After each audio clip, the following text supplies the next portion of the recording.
from the Casino Gaming Commission to ensure successful entry into this new space within the tourism product. She emphasized that the industry will be strictly regulated, with measures in place to prevent crime, protect vulnerable people, and ensure fair operations. To ensure that casino gaming is conducted in a fair and open manner, and to prevent casino gaming from becoming a source of crime or disorder or being used to support crime. All the concerns about money laundering, about counterterrorism financing, around proliferation financing, all of those are already addressed. But opposition Senator Alan Bernard raised concerns about the model, arguing that it could limit access and concentrate economic benefits within private resorts. This is not merely a debate about gambling, Mr. President.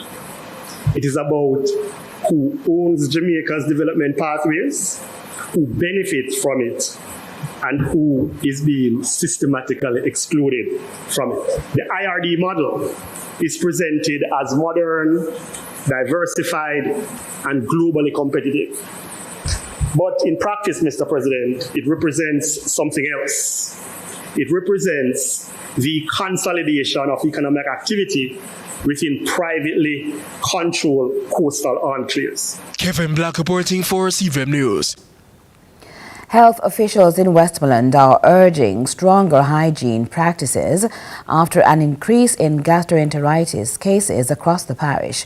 Once again, we get more from Kevin Black. Westmoreland health authorities are urging residents to practice better hygiene and safe water use following an increase in gastroenteritis cases recorded over a one-week period at the Savlamar Public General Hospital. According to Medical Officer of Health for Westmoreland, Dr. Marcia Graham, cases have risen from 5 to 12, but she stresses that the reports are spread across the parish and not linked to a single community. Based on our surveillance report, we would have noted an increase in the number of gastroenteritis cases that presented to the Accident and Emergency Department at the Savannah Public General Hospital. This number increased from 5 the previous week to 12 for the week in question. Having seen this increase over the period of a week, we are trying to alert persons to the dangers of gastroenteritis and the fact that we are trying to prevent an outbreak.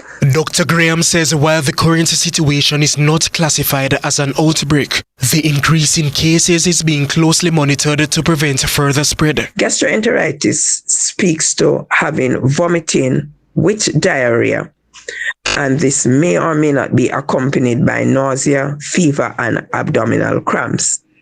Diarrhea is defined as having 3 or more watery stools in a 24-hour period. The purpose of doing our weekly surveillance is to monitor trends and to alert the public if we are trending the wrong way so that we can assist them in remaining healthy and preventing any serious situation in our communities. She is warning that persons with limited access to safe water and poor hygiene practices are most at risk and is defining the signs and the symptoms of gastroenteritis for public awareness. Persons who do not practice good hygiene as it relates to disposal of excreta and proper hand washing, these persons would be most at risk. We are hoping that with these reminders, these health messages, this health alert, that we are having an upward trend in the number of gastroenteritis cases coming from all over the parish and presenting to the hospital, that persons will take the necessary precaution so that we can reverse this trend. Kevin Black reporting for CVM News. The Port Maria Hospital in St. Mary has received a vital boost in the form of new surgical supplies that will help transform patient care. Florida-based physician Dr. Denise Brady, with roots in Oxford St. Mary, has answered an appeal from Member of Parliament Robert Montague. Now, she secured, shipped, cleared, and delivered more than $6,000 worth of surgical supplies, including IV equipment, gloves, shoes, bed padding, and essential essentials, all at her own expense. Since surgeries restarted in 2021, the hospital has performed over 1,000 operations. Plans are now in place to expand by removing the clinic and constructing a dedicated surgical ward. The donation means more patients will benefit from improved care, and the Port Maria Hospital continues to move forward with its surgical services.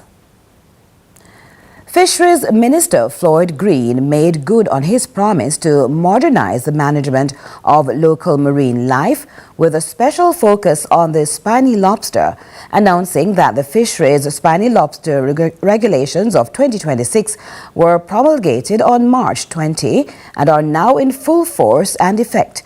A welcome decision even for the opposition. Nika Lewis picks up that report. The fisheries legislation governing the harvesting, storage and sale of marine life, including spiny lobster, once saw many fisherfolk with leftover legal stock at close season facing fines of up to $3 million. In other cases, they could even face imprisonment of up to 2 years. The minister's latest efforts are set to change the outlook for those who live off the sea. Too long, our fishers and fishing communities have operated within a system that created an unintended contradiction. They harvest spiny lobster lawfully during the open season, investing their time, their fuel, their labor to bring in a legitimate catch. Yet the moment the close season begins, that very product becomes commercially stranded. Fishers who did everything right find themselves unable to sell, store, process, or export what they have lawfully caught. The system did not distinguish between illegal harvesting and legitimate stock that was already in circulation.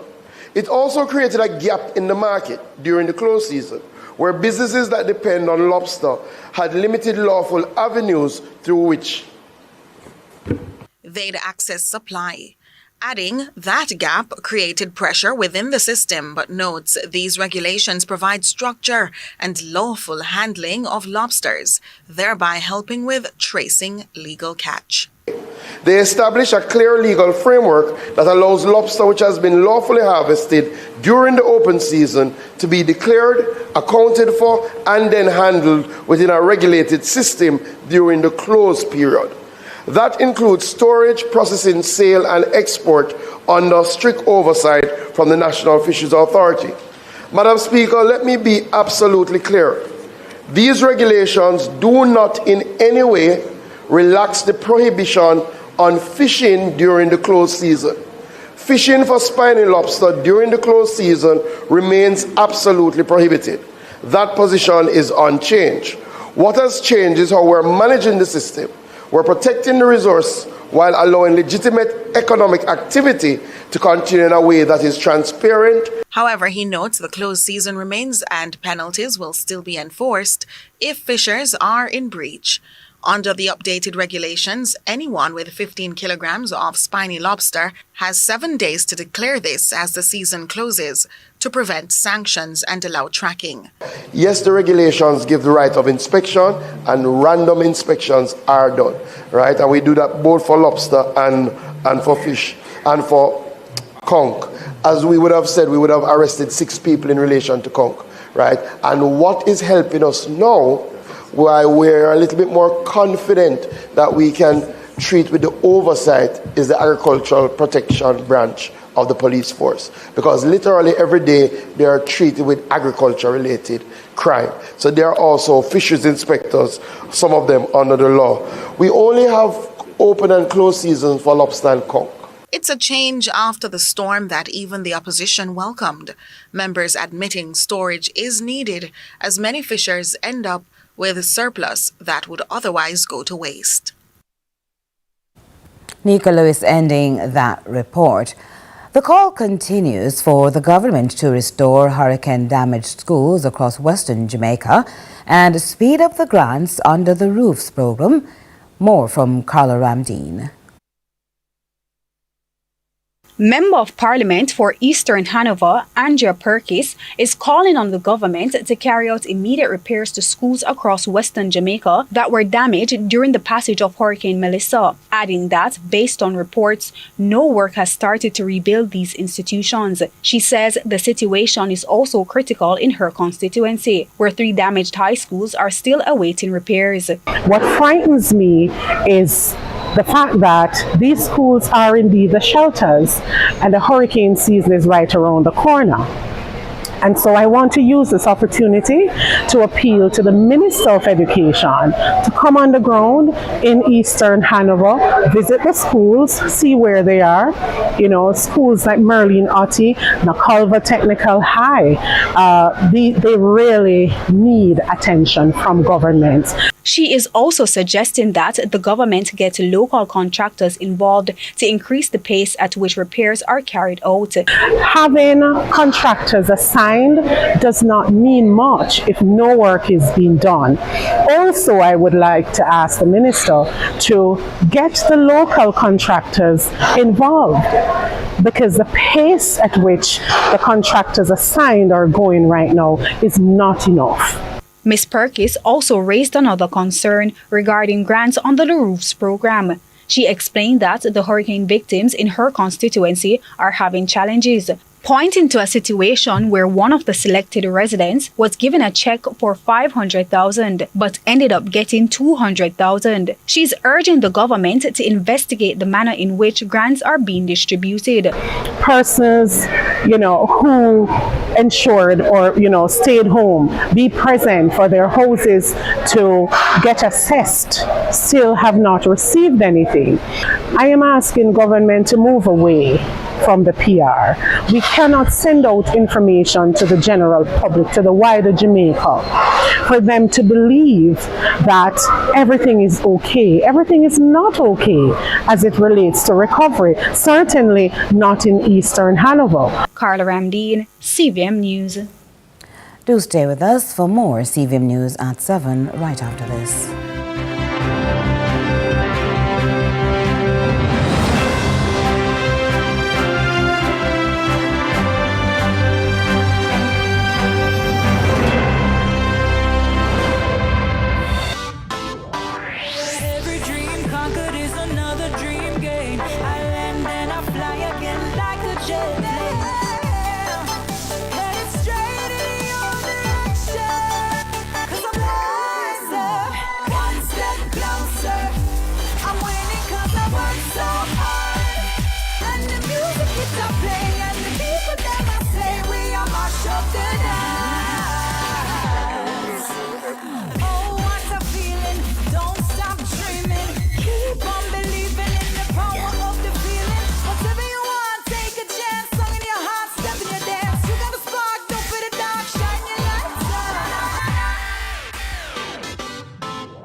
Let's delve deep into the issues.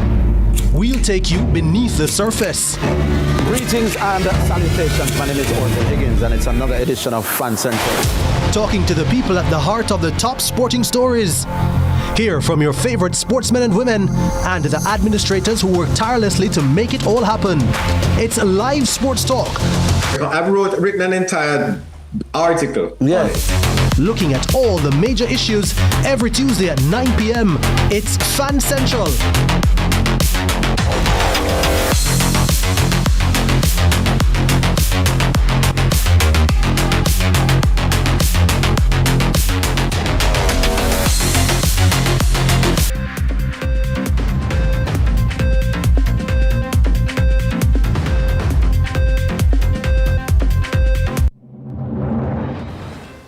As we welcome you back, it's time now for regional and international news. We begin with news in the region. In Trinidad and Tobago, the Trinidad and Tobago Police Services launched an urgent investigation following the discovery of several bodies. The details from TTT News. Trinidad and Tobago Police Service (TTPS) has launched an urgent investigation following the discovery of bodies of 50 infants, 4 adult males and 2 adult females. In a press release, the TTPS reported that identification tags were found on all the adult remains except for 1 male. However, while preliminary findings pointed toward the unlawful disposal of unclaimed bodies, the TTPS emphasizes that the investigation is still developing.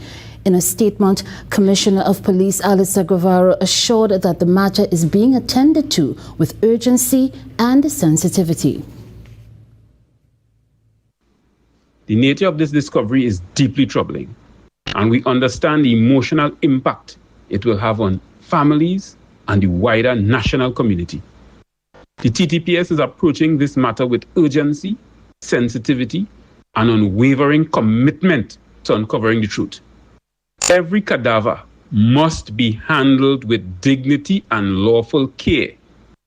Any individual or institution found to have violated that duty will be held fully accountable. And on the international scene, an Australian former soldier charged with committing war crimes in Afghanistan vowed on Sunday to clear his name, saying he had never run from a fight in his first public comments since his arrest. We hear more from France 24. He was widely considered an Australian hero, the country's most decorated living soldier and a recipient of the Victoria Cross. The former Special Air Service Corporal was recognised at home and abroad, seen here with Queen Elizabeth II in 2011. But now he is accused of a series of unlawful killings in Afghanistan. Ben Robert Smith was arrested and charged with 5 counts of war crime murder earlier this month. Speaking for the first time since being released on bail on Friday, he maintained he always acted within the rules of engagement. Well, for the past 10 years, my family and I have been subject to a campaign to convince Australians that I've acted improperly in my service in Afghanistan. As I've always maintained, I categorically deny all of these allegations. The charges relate to the alleged murder of 5 unarmed civilians while he was deployed in Afghanistan between 2009 and 2012. He's accused of kicking a handcuffed civilian off a cliff and ordering comrades to execute unarmed civilians, as well as machine gunning a man with a prosthetic leg, which he allegedly later used as a drinking vessel with other soldiers. That's it for regional and international news. I'm Kevin Black.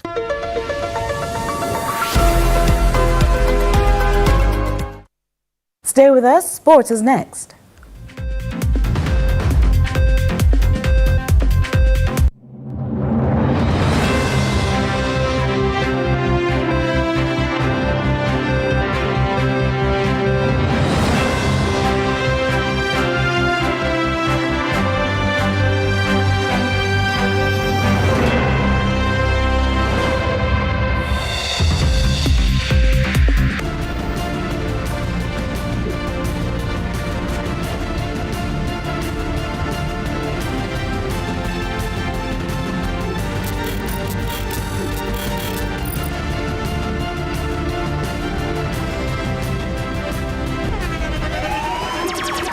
Internationally acclaimed On Stage with Winfred Williams. At a new time, Saturdays at 8 p.m. on CVM TV. So much more than entertainment.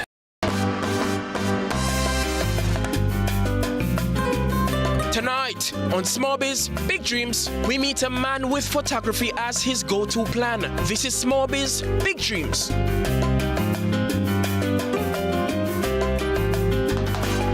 For more than 30 years, Paul Graham has been operating his photo business, Paga Photos, from the Halfway Tree Arcade, providing passports, photos, portraits, and special event services. He says photography started as a passion and quickly became his life's work. In photography, it kind of strange up to know.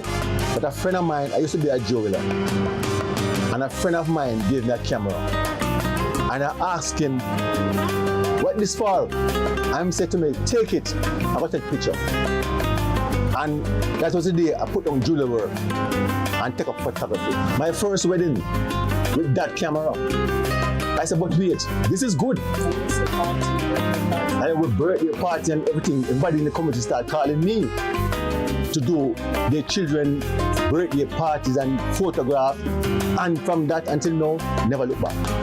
He highlights, over the years, he has seen the industry change with new technology, but remains committed to providing quality and personal attention to every customer. Yeah, we do weddings, we do photo shoots, we do business headshots, and a number of services pertaining to photography. Just name it, we do it. And then we also do editing service. So we edit the photographs before we give them to the customer. All right, and with the master editor, Malik, on the front, is the person that is responsible for the editing. So again, these are our backgrounds, and we pull them down. Business headshots and full photographs and restore old photographs, just name it, we do it. And we're not saying we're the best, customer said. We sell frames also. We have different sizes. We do 8x10, 6x8, 5x7. Plaques, the plaques are on the outside. If you have your picture, you can carry in the picture. And we do the plaques, and within 3 days, you get back your plaque. For aspiring entrepreneurs, he emphasizes resilience and passion. You have to have the art in it. Because if you don't have the art in it, you're going to back out. My art is photography. The name, the equipment, we have them. See, you find us beside the passport office, and that's on Constance-Spring Road. We are inside the Constance-Spring Arcade. We are in lane A, shop 16, right at the front, and there's a sign that says Paul. You follow the sign, you'll find us. Next week, we'll truthfully give another business a TV opportunity. Until then, for Small Biz, Big Dreams, I'm Kevin Black.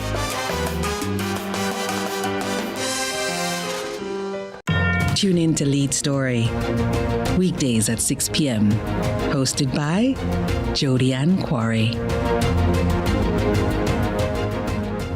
Brought to you by Horizon, a new loan product from Access Financial Services.